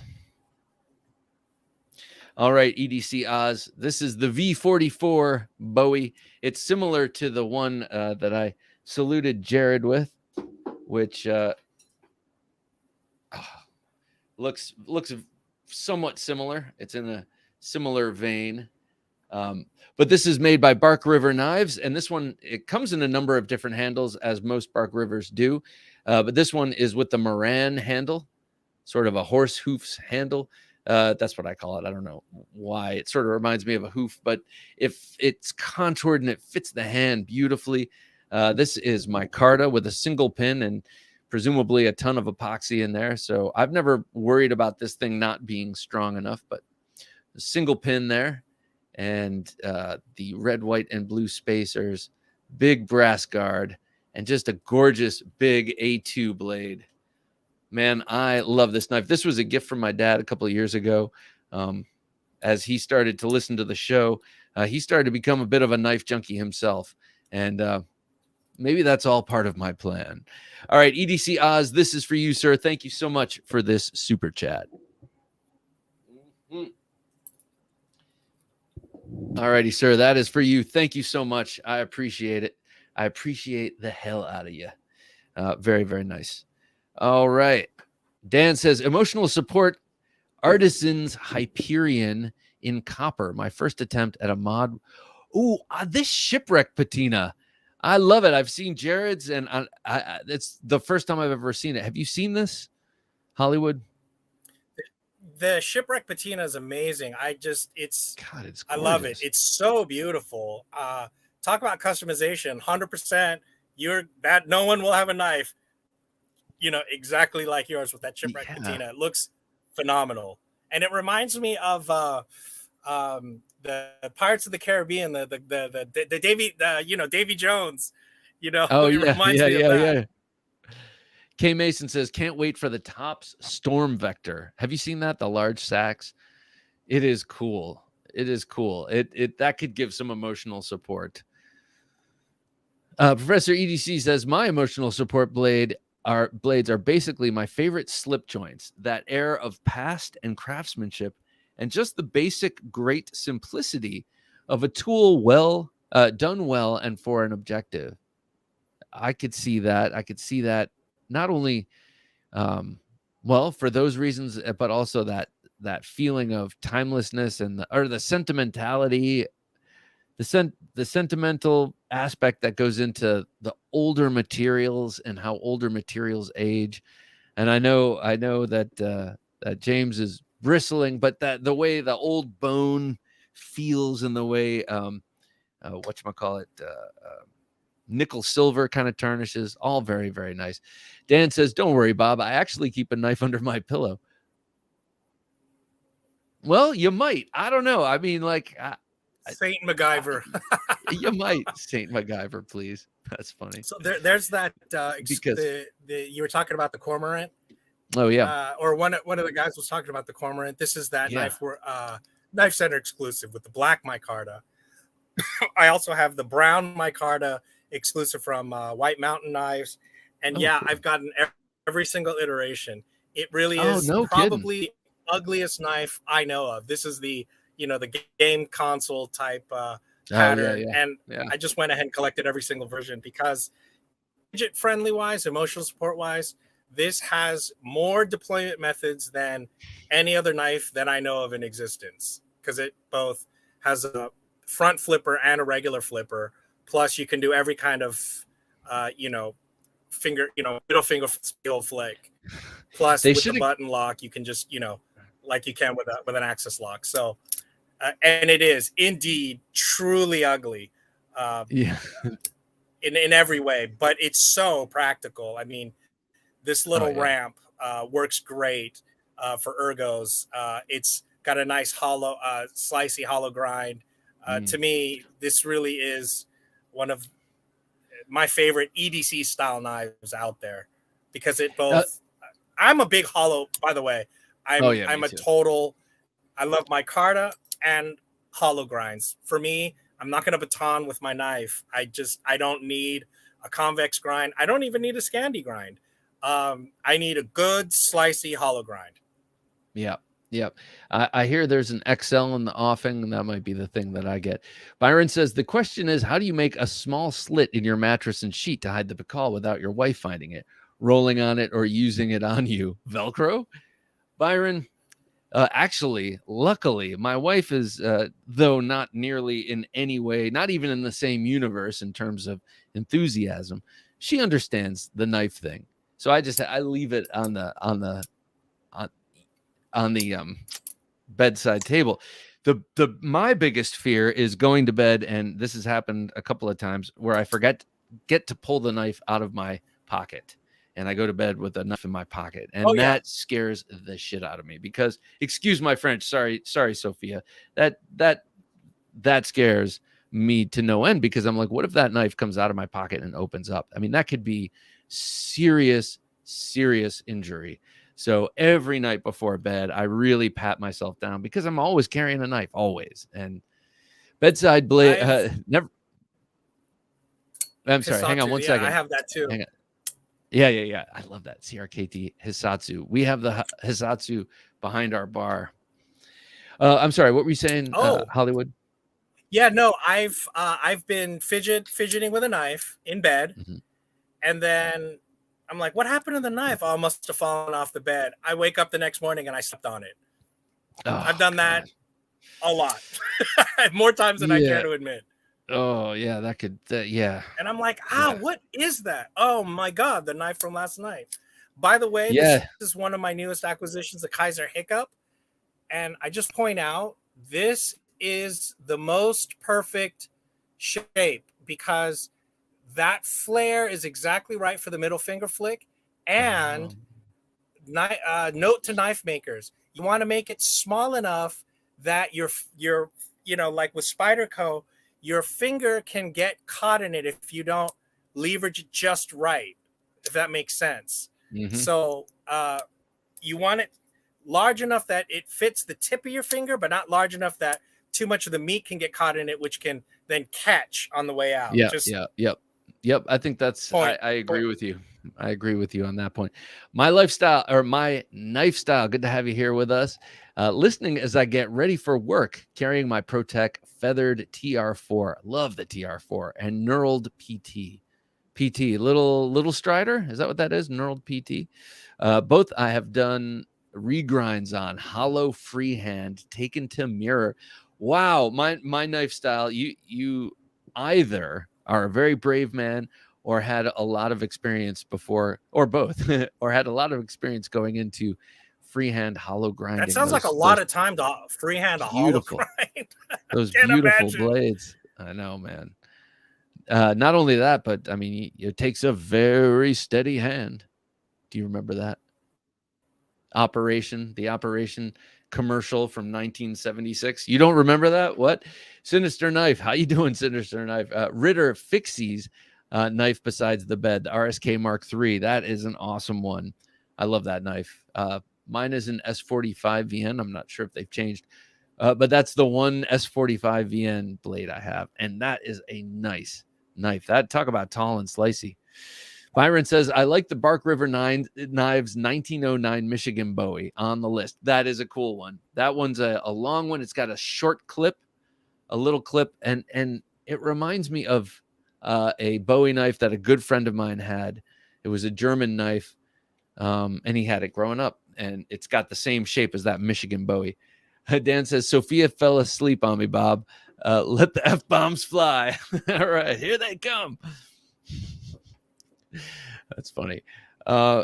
yeah. So, so I was emotion. gonna weigh Yeah. in real quick on Yeah. last week's knife fight about the out the side and the OTF.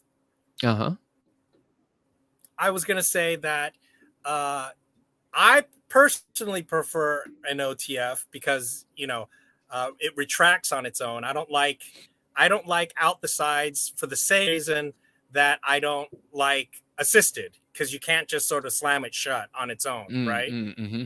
However, on out the sides, you can have a regular knife. In other words, OTFs are always limited by being basically, a pure rectangle, whereas out the sides, theoretically, every single knife you can have better ergos on the handle. You can have a much wider Oh, range I of see. blade shapes, Uh-huh. etc. So Yeah. that would have been my 2 cents on the knife fight on that one. Oh, that's good. Well, I think. Ooh, excuse me. I think we have one scheduled tonight, which I think I know what you'll take. But if you want to do it, let me show you a Sure. couple of my higher end emotional support knives. Here are 3 of them. One of them is this very fidgety, the Microtech Troadon. Just an awesome knife. This one, when I bought it, I thought I was buying a combat Troadon and just thought, man, you scored the best price. And then it showed up and I'm like, oh, it's 2 inches shorter than I expected. I thought it was the 4-inch blade, but I love this little thing. I was going to get rid of it for a while. And then now that they're legal in Virginia, I'm keeping that sucker. Though I'm pretty sure the double-edged nature of it is not exactly illegal. The Vero Engineering Synapse. This one, oh man, it is a fidgeting dream, and this one has. I usually keep my emotional support knives to inexpensive knives, knives that I can leave on my desk and walk away from, and come back and expect to see. I work in a place. I almost said live.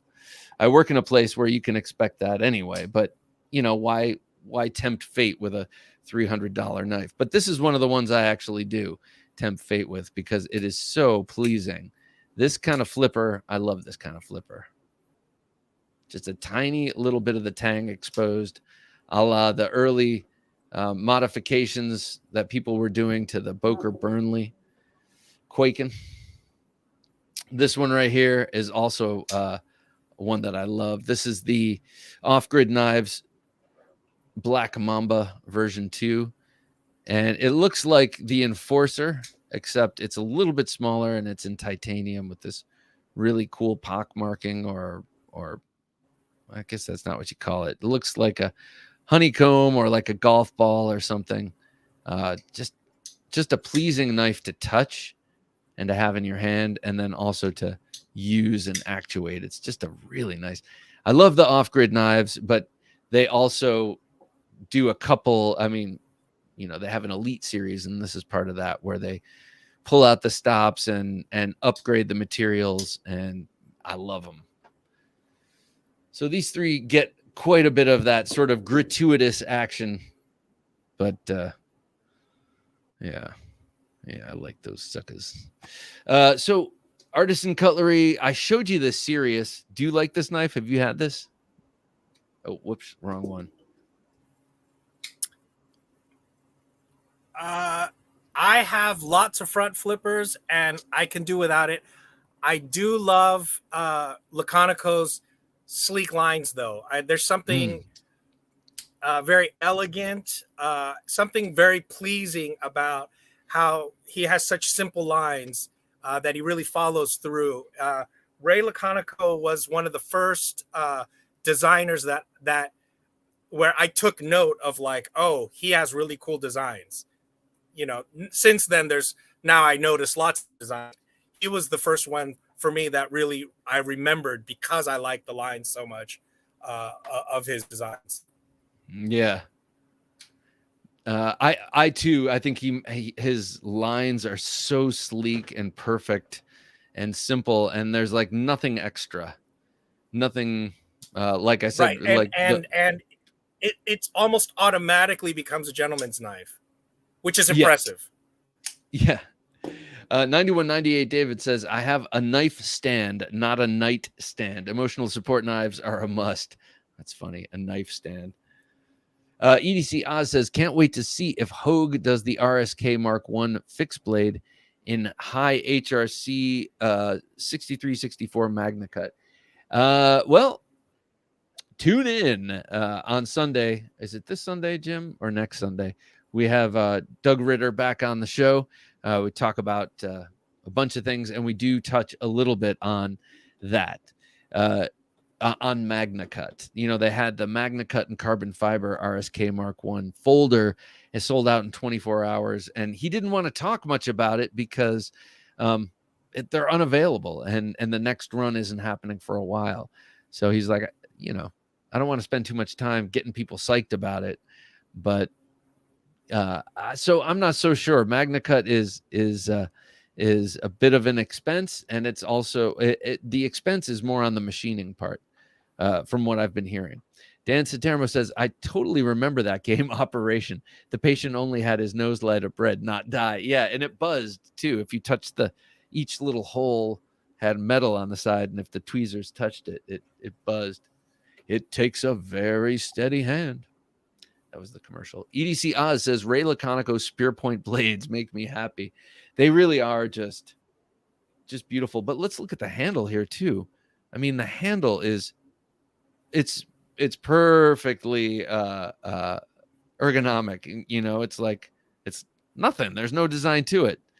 I mean, there is subtle design, and actually it feels great in reverse grip. And I know that this knife is not one intended for that sort of usage, but Byron says, gotta go. Thanks, Bob. Thanks, Jim's Junkies.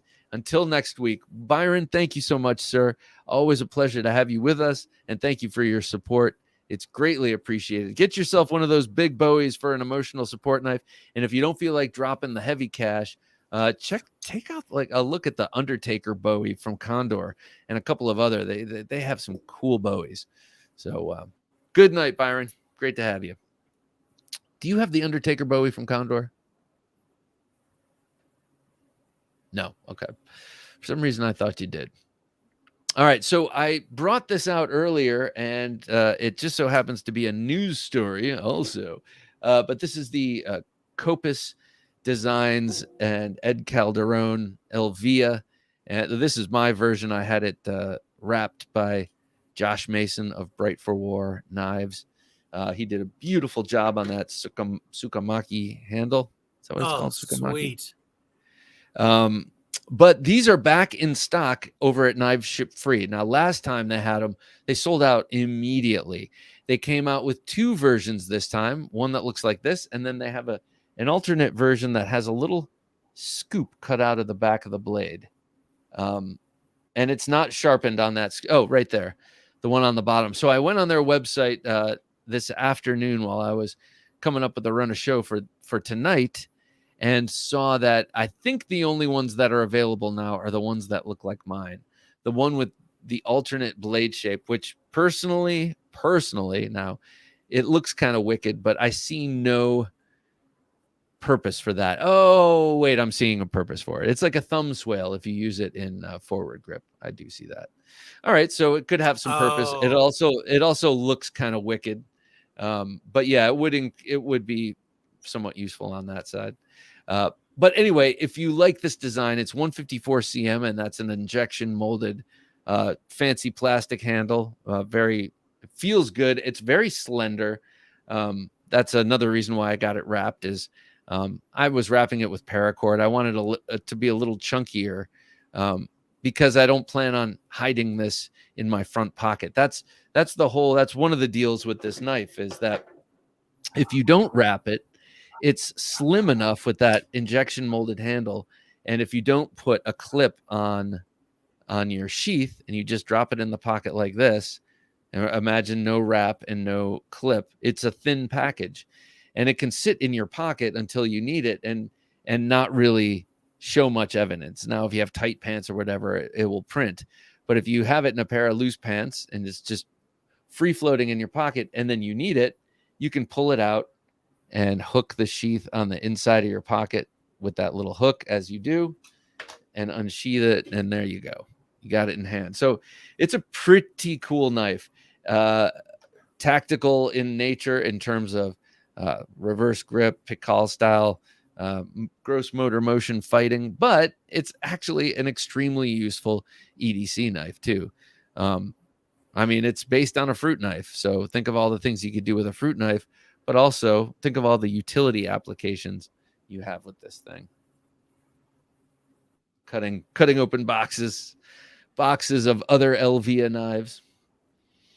So yeah, go check out Knives Ship Free. I guess they are the exclusive distributors of the Copus Designs and Ed Calderon Elvia. I had a chance to meet John Balatsis of Copus Designs at Blade Show, and it was cool to meet him. He was a nice guy. I'd like to have him on the show sometime. All right, next up, in Life Knife news, this one is kind of cool. I like that Buck Knives does this. They do their Buck Knife of the Month, and this month it is the Classic 119, and this is the Classic 119 right here. But they're doing something special, something different with it, as they always do. One noticeable thing is it's red Delrin, or whatever that handle material is. But when you pull it out of the sheath, and that looks like a nice sort of swanky suede sheath almost, the damn thing is fully flat ground. You ever see something so crazy? A full flat ground Buck 119. So we all know the Buck 119 as this knife with the fuller and the hollow grind. You know, that's a classic.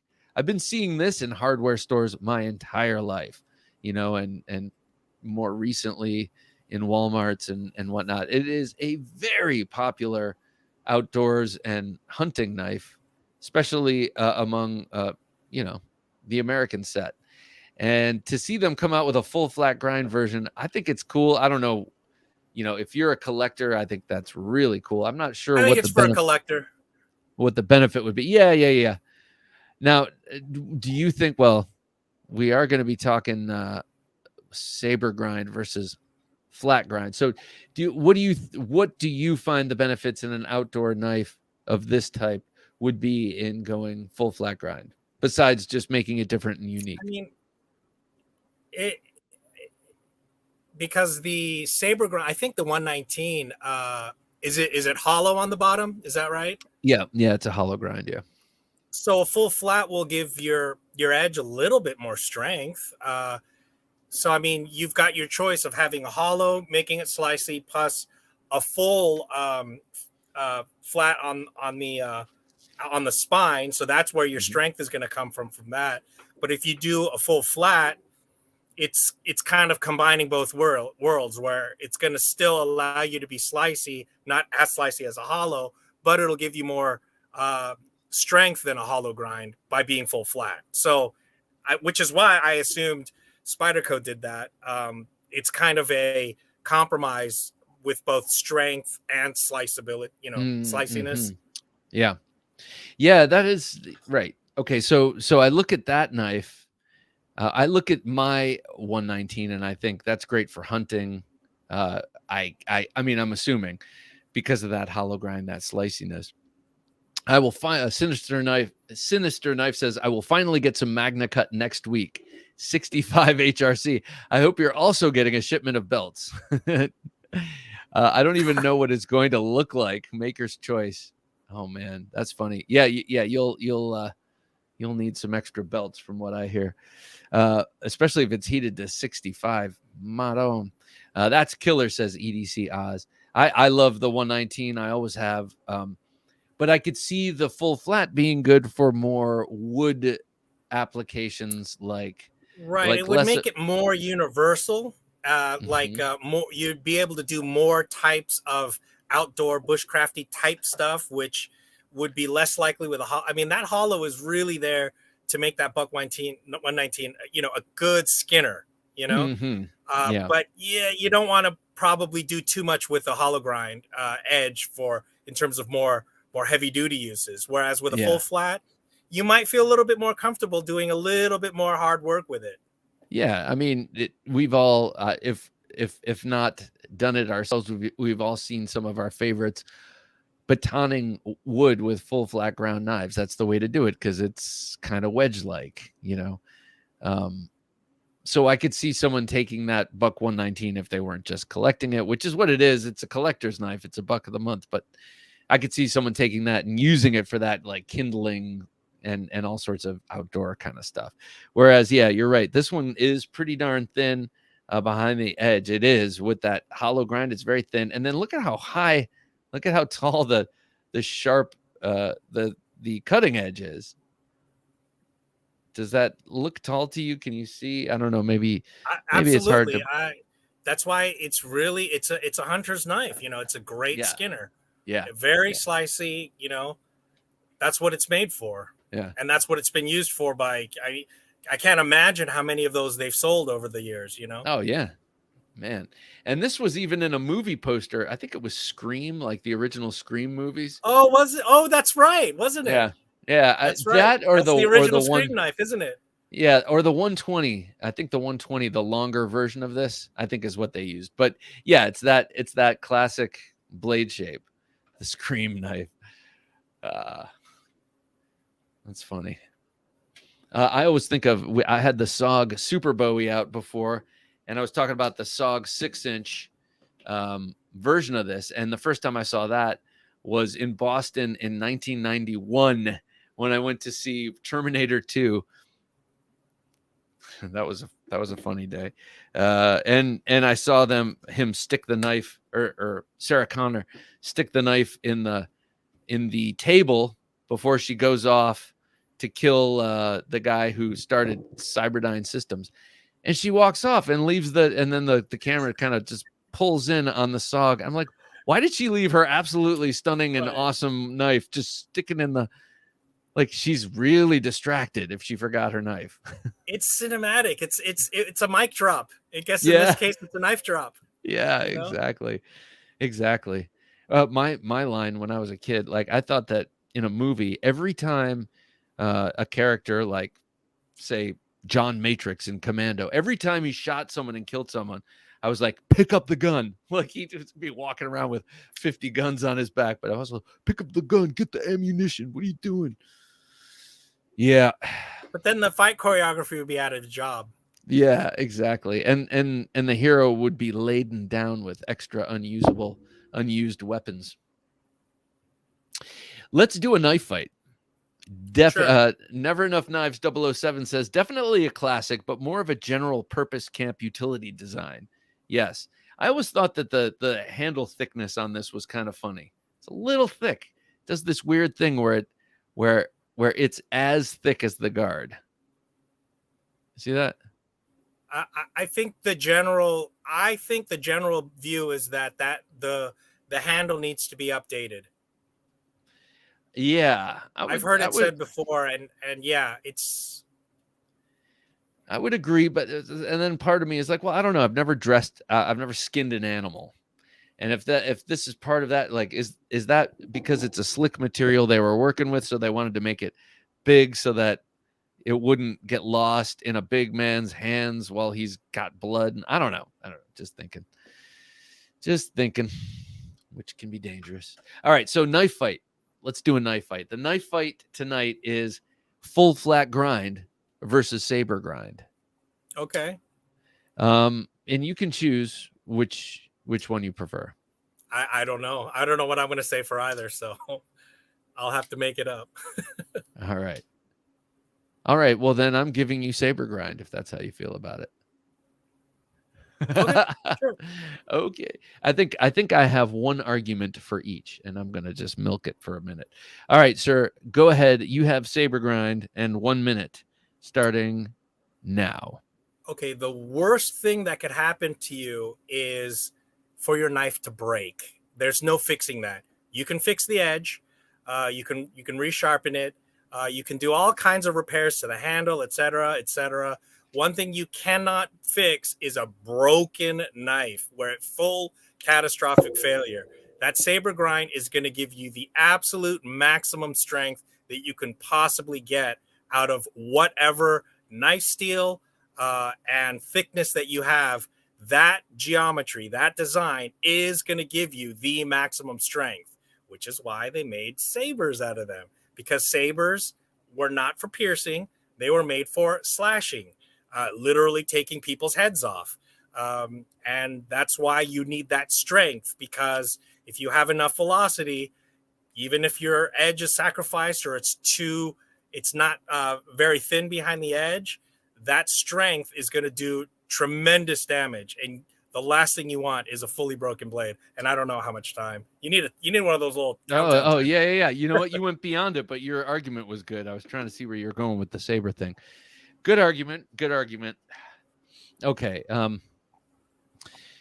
I would venture to say that the full flat grind is superior because a knife is really meant for cutting and for slicing tasks. And a saber has a grind. A saber has a saber grind for the reasons very aptly outlined. It needs that strength behind that bevel due to the velocity at which it's hitting its target. And also the target is bone and armor of some sort, whether it's body armor, or not body armor, but wool or whatever the hell they were wearing. It's going to hit stuff, and then it's going to hit bone and flesh. So I see why you need all that strength. But for a knife, and we're just talking about knives here, not swords, for a knife whose main job is to cut and to slice, it seems to me that the saber grind is too much. It's overcorrecting for a problem that doesn't really exist with knives. If we were trying to take these knives and from horseback chop a head off with them, yes, I'm with you.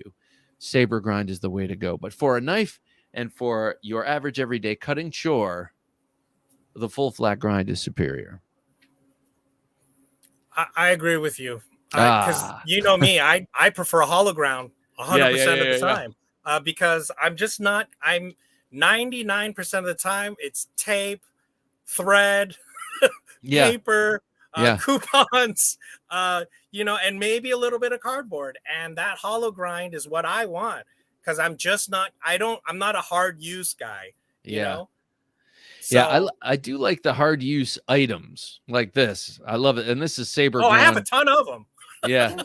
This is saber ground to beat the band. It's like pretty obtuse, but it's also super sharp, like kind of like Microtechs get. Jim, can you go back to the last comment? Full flat grind for me, says EDC Oz, unless I'm batoning something. Actually, I think full flat grind for batoning is actually pretty good too, because then again, a saber grind has a deeper wedge, a wider wedge, and the shoulders, I guess. And Never Enough Knives says full flat ground, better cutting geometry. Yeah, I agree.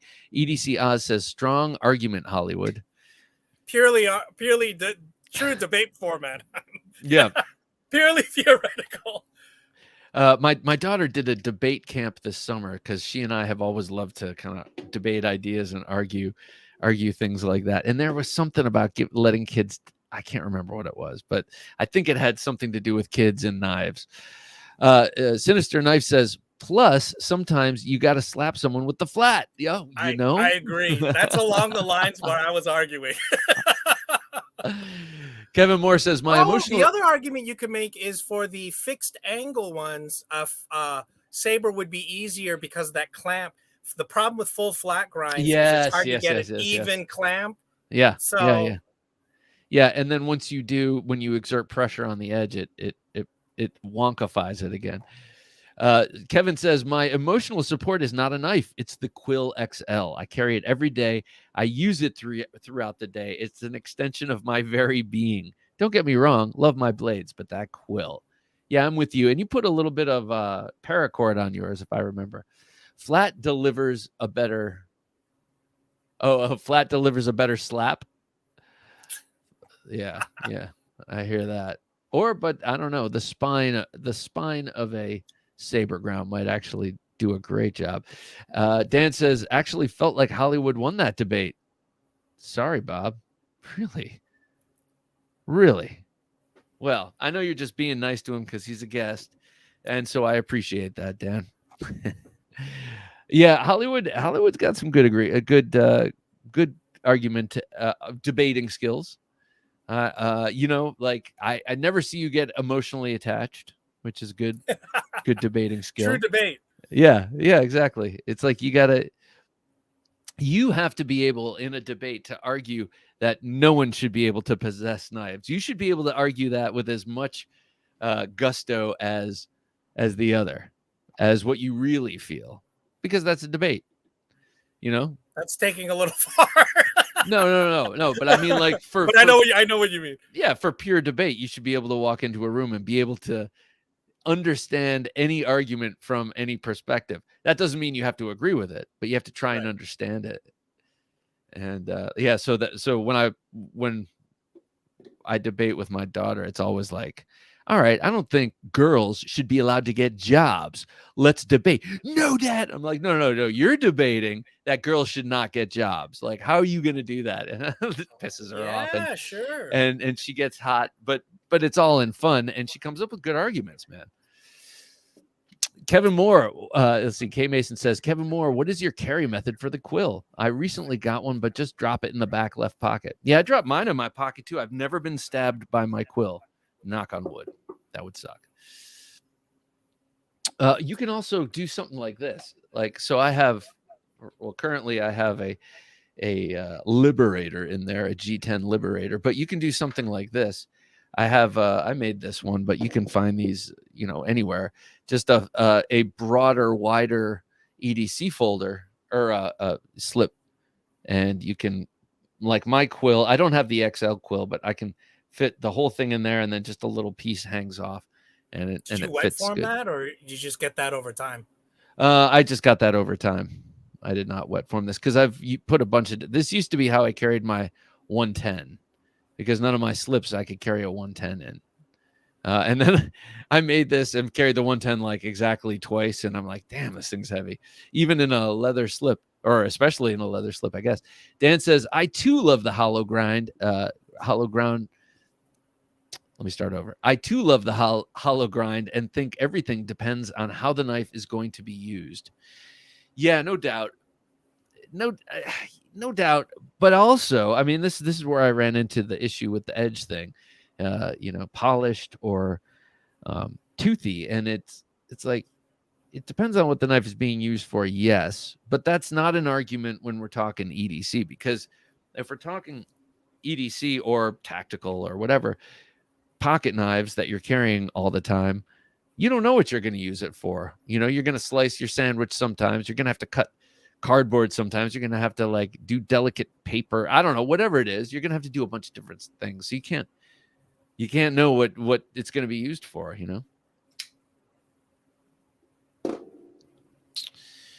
All righty, ladies and gentlemen, and Hollywood Tactical, thank you so much for joining us. I think that just about wraps it up for tonight. And I want to congratulate Jock for winning the Gentleman Junkie knife giveaway again. This man has some serious luck. I was going to say luck of the Irish, but he's neither Irish nor does he live there, and probably would bristle at that. But he's got some wicked good luck. So, Jock, your knife is going to be coming overseas somewhat soon. It takes a while, but it's on its way. And also, everyone, be sure to join us on Sunday for episode 336 of the Knife Junkie podcast. I have Dan Eastland of Dogwood Custom Knives. Dan Eastland's custom kitchen knives. He also does outdoors knives. I've not experienced them, but his kitchen knives are insane. They're so thin, so beautiful, so sharp and slicey. They're awesome. And on Tuesday, I was a guest on his show. He has a podcast with a gentleman named Kyle Daly. Sorry, I forgot his last name. Kyle Daly, and he's also two knife makers, and they host a podcast. I was on their show. I'm not sure when they're releasing that, but it was great. It was a great experience and very fun. So be sure to join that. EDC Oz says, thank you for the show, Bob, Jim, and Hollywood. Bob, Jim did Hollywood, but I know what you meant. Thanks, Bob, Jim, and everyone. Take care. Much love, everybody. Thank you so much for watching, listening, and supporting the channel. It's greatly appreciated. Chris, take care, sir. And to all of you out there, Sinister Knife, great seeing you too, man. Have a good night. James Moore, hit the like button on your way out the door. Thank you so much. I appreciate it. I'm going to go James. Live for a couple minutes after this too. So. Oh, okay. Go join Hollywood Tactical. All right, cool, man. And Dan says it's all for fun. As far as knife fight, anyway, I know. Just the name probably toxic masculinity. No. Yeah. Yeah, no such thing. Oh, I know, Dan. I know. But this is my show, so I win every debate. That's how it is. Those are the rules, and if you can't abide, no, I'm just kidding. Hollywood, I appreciate you, man. Take care. Have a great week. See you next week. Thank you. I see you all next week. As usual. Always a pleasure. Yeah. All right, guys. So for Jim, working his magic behind the switcher, I'm Bob DeMarco saying until next time, don't take dull for an answer.